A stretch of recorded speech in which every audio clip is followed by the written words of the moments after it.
Bismillahirrahmanirrahim. Assalamu alaikum friends. In this video today we will discuss Emily Dickinson biography. So let's start without any waste times our video.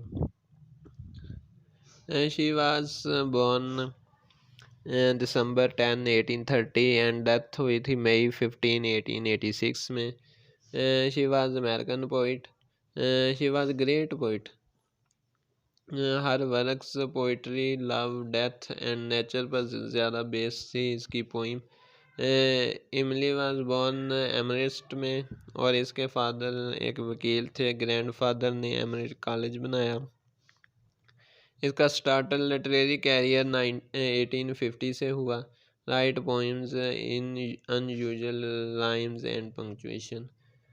ये great writer थी American की और ये तन्हा में रहना पसंद करती थी, ज़्यादा लोगों में नहीं निकलती, तो इसलिए इसने लिटरेचर की बुक्स ज़्यादा पढ़ी और इसका ज़्यादातर वर्क आलमोस्ट 1800 इसने पोइम्स लिखी और कुछ लेटर लिखे, जिनमें से 10 अपनी इसकी जिंदा लाइफ में पब्लिश हुई. बाकी सब पोइम्स इसके मरने के बाद पब्लिश हुई.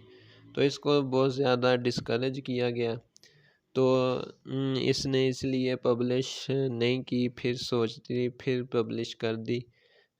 फिर इसके मरने के बाद इसके वर्क पब्लिश हुए कलेक्शन, तो इसको बहुत ज़्यादा फेम मिली. फेमस वर्क देखें तो faith is a fine invention, much madness is divinest sense, success is counted sweetest, wild nights, if I can stop one heart from breaking. I heard a fly buzz when I died.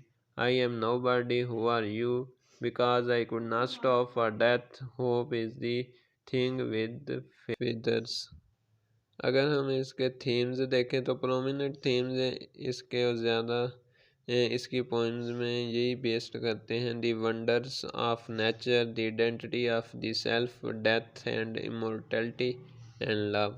Thanks for watching. For more videos like and share this channel with classmate, and don't forget to subscribe our channel and press bell icon.